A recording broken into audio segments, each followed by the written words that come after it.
¿Qué tal? Buenas noches. En esta ocasión les ofrecemos la última parte de la educación racionalista en Tabasco. En los programas anteriores les informamos sobre el origen y creciente estímulo de la educación racionalista, modelo educativo que se basa en la razón y en el trabajo. En ese tiempo, los maestros son el pilar de la educación. Ellos trabajan durante 10 meses, que es lo que dura el ciclo escolar, y los otros 2, que aparentemente son de vacaciones, los utilizan para perfeccionar sus conocimientos, por lo que el gobierno establece cursos de lengua nacional, agricultura, industrias, metodología y organización escolar, entre otros, por lo que se traen especialistas en las diferentes ramas de la Ciudad de México y de Yucatán. Los invitamos a que sigan con nosotros en Educación Racionalista en Tabasco.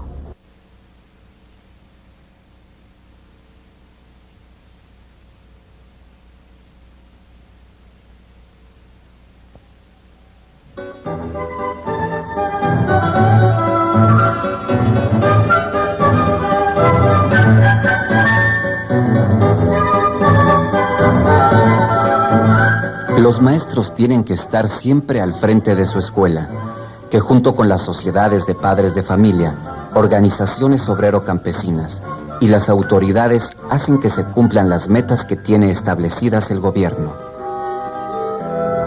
Además, el Estado cuenta con escuelas normales, donde se preparan a los nuevos educadores, las cuales a partir de 1931 se convierten en mixtas, después de ser exclusivas para mujeres.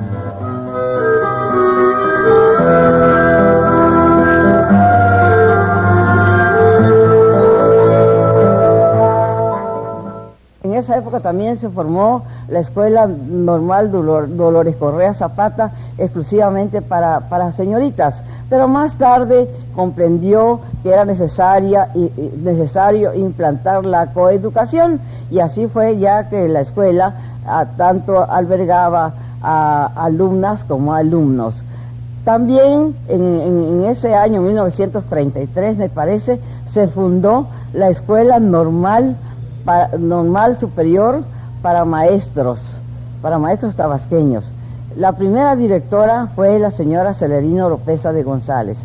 Estas escuelas, tanto las normales rurales como la Escuela Normal Superior,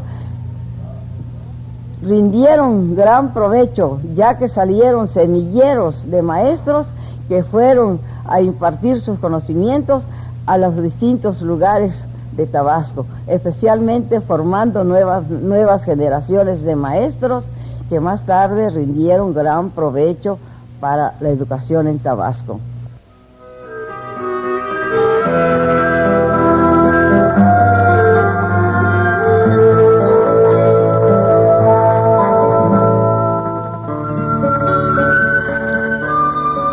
A los maestros se les paga un peso mensual por cada persona que alfabeticen.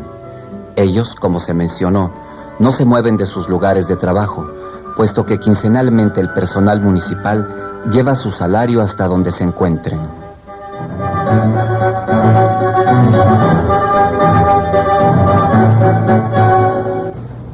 Los maestros de esa época, maestros rurales, que apenas ganaban 30 pesos diarios, unos, y los más, pues como iban teniendo años de servicio, iban aumentándole el sueldo, pero todos trabajaban con mucho gusto, con mucha satisfacción.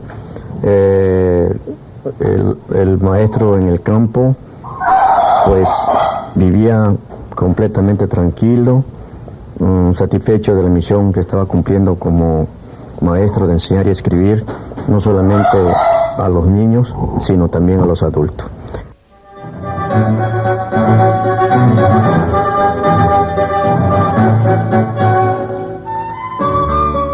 Los maestros también tienen la labor de metodizar ejercicios gimnásticos y organizar eventos deportivos.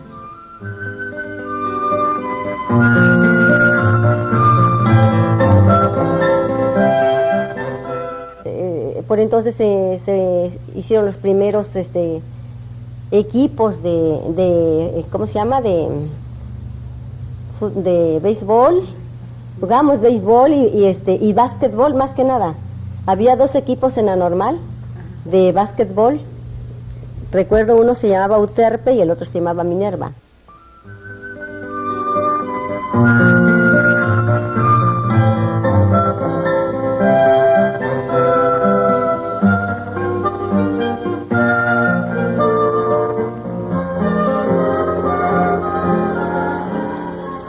Los indígenas son también beneficiados por el establecimiento de internados.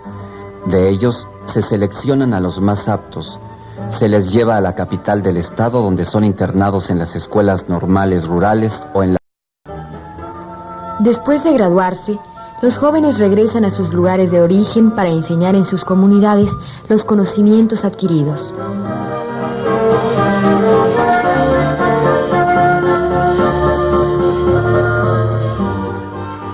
Mi raza es autóctona, mi padre mestizo, mi madre completamente indígena. Nací en la ranchería de Bernet, tercera sección, hoy tercera sección, y crecí aquí en Macuspana, porque a los 7 años me trajeron aquí y me entregaron con un señor que se llamaba Hilario Velázquez. Ahí estudié hasta el 4º año. En esa época llegué a ser ya más grande y se presentó aquí una misión cultural que la Secretaría de Educación Pública mandó el 29 aquí a Macuspana, y entonces me invitaron a que yo ingresara, ingresé como alumno, con bastante suerte. Al terminar la misión me dijeron, ¿quieres ser maestro? Sí, ¿cómo no? Pues yo no tenía otro recurso de vida y me fui pues al pueblo de Tierra Colorada. Ahí tardé como 6 meses y después me mandaron al pueblo que hoy es Morelos, en donde en 2 años hice carrera. Empecé como maestro de circuito, así se llamaban las escuelas, con 30 pesos mensuales, ese era el sueldo. Pero al año, al encontrarme Tomás Garrido en Epimenio Antonio, que venimos a una exposición, presenté un cuadro, pues no sé ni cómo, porque yo no sabía de esas cosas. Y entonces me dijo, prepárate porque te vas a estudiar. Y sí, efectivamente, al año siguiente ya me nombraron maestro rural y seguí en Morelos. Pero al terminar el año ya me mandó a la escuela de Jalpa de Méndez, que se llamaba Plutarco Elías Calles. Esa escuela abandonó. El único grupo de maestros que se graduó en esa época fue cuando yo terminé. Y ya de ahí pues ya me eché al campo a trabajar. Ya me mandaron a Cunduacán y recorrí varios lugares hasta que me pasaron al pueblo, a la ranchería de Limón, primera sección, y de ahí aquí a Macuspana. Y aquí me quedé hasta que me jubilé.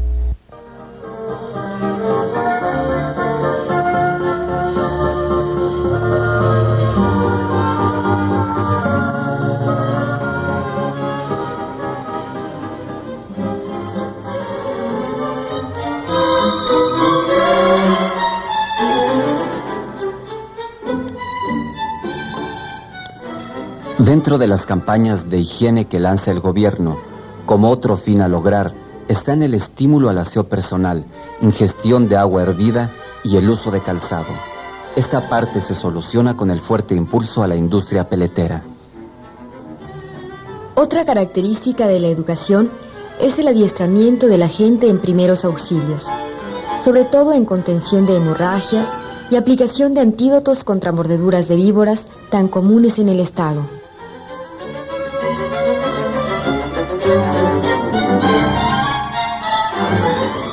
El licenciado Garrido, que en aquel entonces era el gobernador del estado, que se introdujera otras clases de alimentos al pueblo, sobre todo verduras, repollo, zanahoria, lechuga, pepino, tomate. Ahí eso se cultivaba en nuestros huertos escolares.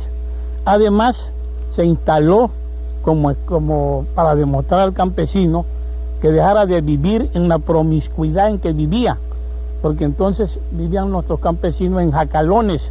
En una esquina estaba el tapesco que hacía de dormitorio, en otra el fogón, o mejor dicho 3 piedras donde hacían el cocido, en otra esquina 5 o 6 gallinas, en otro, así, los perros echados. Entonces don Tomás Garrido exigió, por decirlo así, impuso que nuestros campesinos hicieran sus casas y que en la escuela fuera la escuela de demostración del nuevo hogar del campesino. Se instaló, como dije en principio, el huerto, se instaló una sagurda para criar los cerdos, gallinero donde debían criarse los pollos, las gallinas, y en esa forma fuimos introduciendo, o se estuvo introduciendo en todo el estado esa norma de vida.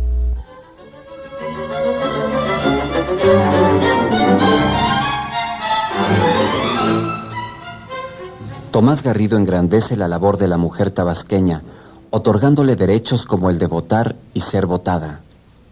Les facilita la educación y el adiestramiento en oficios que les ayudarán a subsanar la economía familiar. Esto se les posibilita más con la creación de guarderías.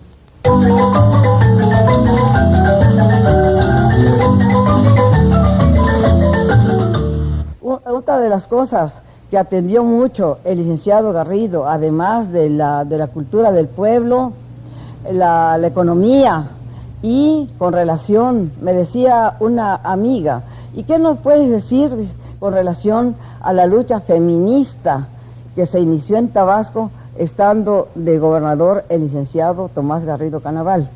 Y yo le dije, efectivamente, él se esmeró mucho por lograr la emancipación de la mujer, especialmente de la mujer campesina, alejándola del metate, alejándola del fogón en el piso, y además decía que a él le interesaba mucho que la mujer ocupara un lugar preferente dentro de la sociedad tabasqueña, y creo que lo logró, porque además yo creo que en esa época tuvimos 2 regidoras, porque él deseaba el voto femenino para la mujer. Luchamos por la redención de la mujer campesina, luchamos por los derechos de la mujer, y él, y contando con el apoyo de este gobierno revolucionario, porque nadie puede discutir que el gobierno del licenciado Tomás Garrido Canaval fue base para lograr que también los derechos sagrados políticos de la mujer tabasqueña.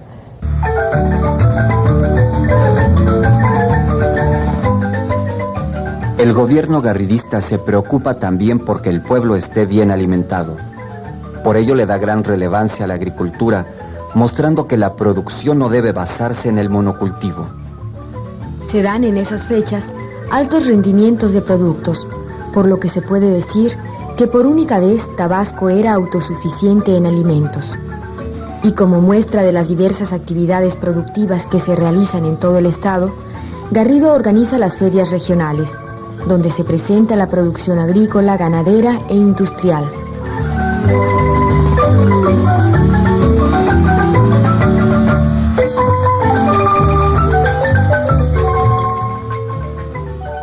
Las festividades se organizaban durante todo el año, y una, la más importante, en abril, que es todavía orgullo de nuestro estado. Aquí, los alumnos, bajo la dirección de sus maestros, también enseñan sus productos y avances científicos y tecnológicos.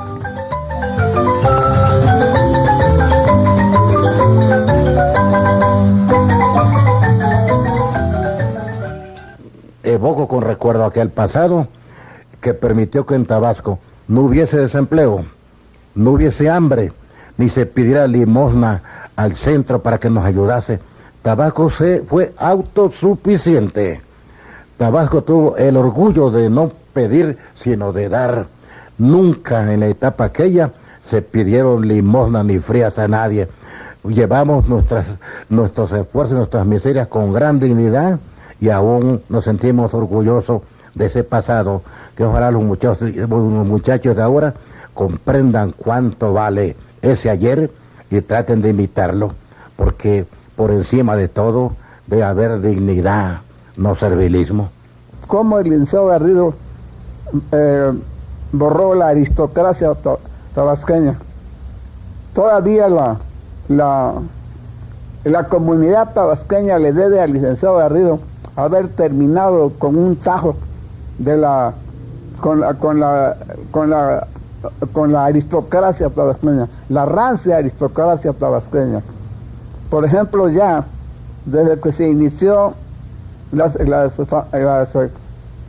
las exposiciones agrícolas, ganaderas, industriales, en los campos de la exposición en Villahermosa, la gente se confundía. Allí no había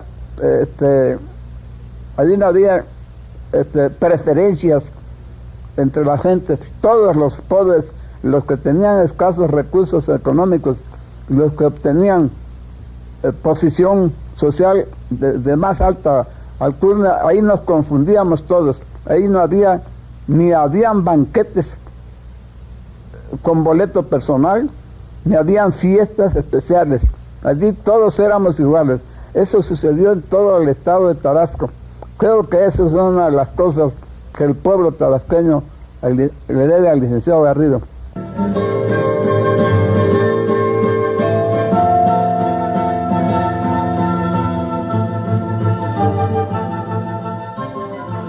La difusión de la escuela racionalista llega hasta Sonora, y Tabasco es visitado por una comitiva de maestros sonorenses para conocer de cerca su obra. Ya para entonces, este tipo de educación es conocida en la mayor parte de la República. La Liga de Maestros considera que la escuela racionalista debería ser impartida en todo el país. Esta ley se lleva al Congreso local. Este la acepta y posteriormente se envía la iniciativa al Congreso de la Unión para su análisis y discusión.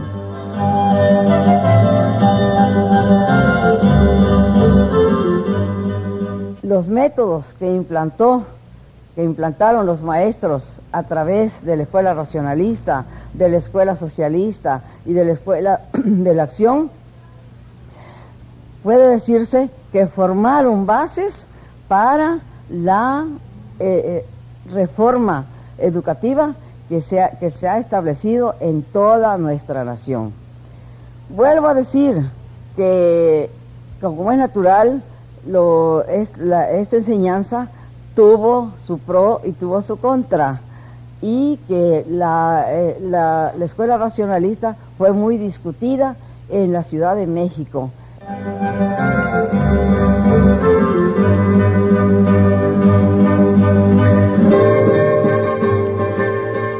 La respuesta de los oponentes no se hizo esperar. El ataque fue grande porque se piensa que la escuela racionalista es una falta de respeto a los educandos por introducirles ideas contra las religiones. Mencionan que ya en el artículo 3 de la Constitución se establece que la educación es laica, y esto representa el libre pensamiento de los educandos.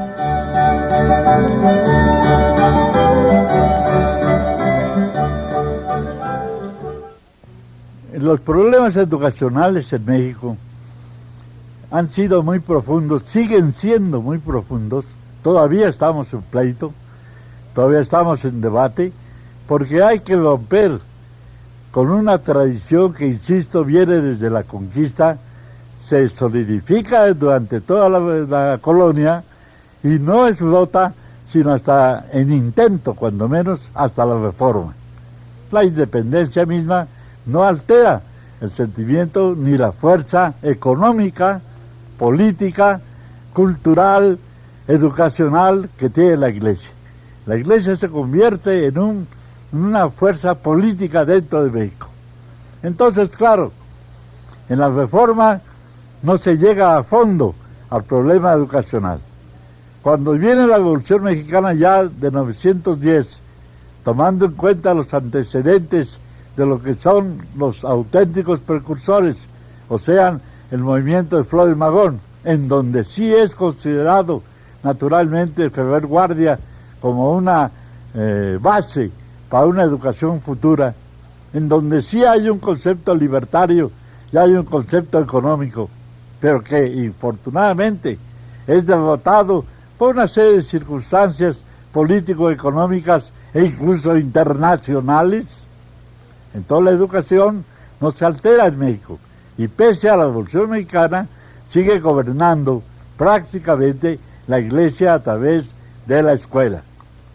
Intentar por eso implantar de pronto la educación racionalista de Ferrer Guardia era en realidad valiente, heroico, pero audaz.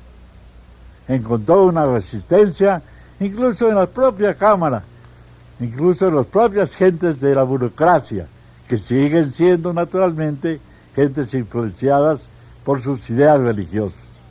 De manera que no se llega a debate, no se hace de esto un problema nacional, no se discute, simplemente se habla, se presenta como proyecto y ahí se muere.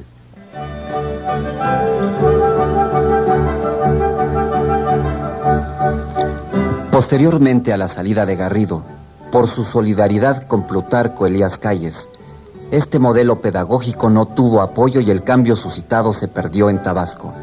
Los maestros volvieron a impartir sus clases en forma tradicional y los alumnos a recibirla de igual manera.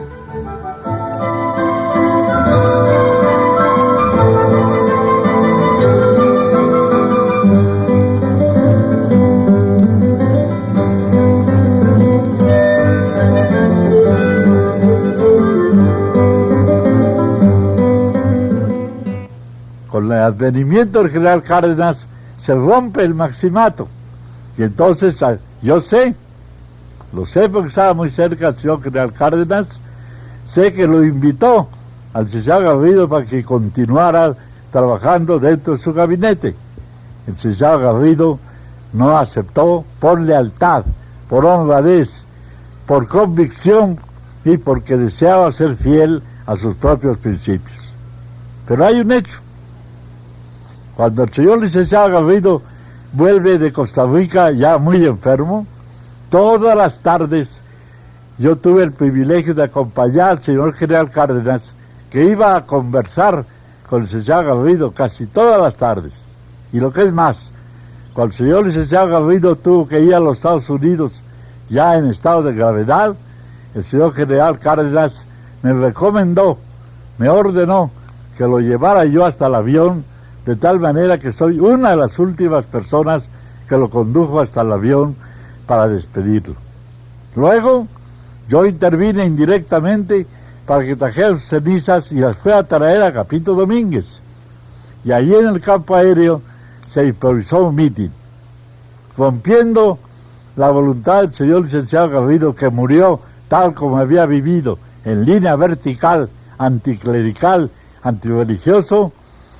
Rompiendo su deseo de que fueran esparcidas las cenizas, el general Cárdenas ordenó que se hiciera un mitin y las cenizas le fueran entregadas a la familia. Después, ya no sé.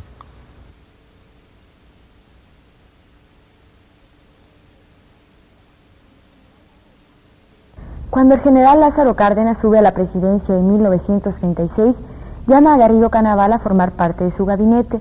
Sin embargo, fiel a su amigo Plutarco Elías Calles, quien sale del país por cuestiones políticas, le sigue en su retiro y se establece en Costa Rica. Posteriormente parte a los Estados Unidos, donde muere el 8 de abril de 1943. Garrido Canaval es un hombre complejo y contradictorio, en el que se reconoce lo adelantado de su época y la magnitud de su obra, sobre todo en cuestiones de educación. Queremos externarles nuestro agradecimiento por darnos un poco de su valiosa atención, esperando que estos programas hayan sido una valiosa aportación al conocimiento de nuestra historia. Recuerden que los esperamos la próxima semana aquí en Proyección Universitaria. Hasta luego.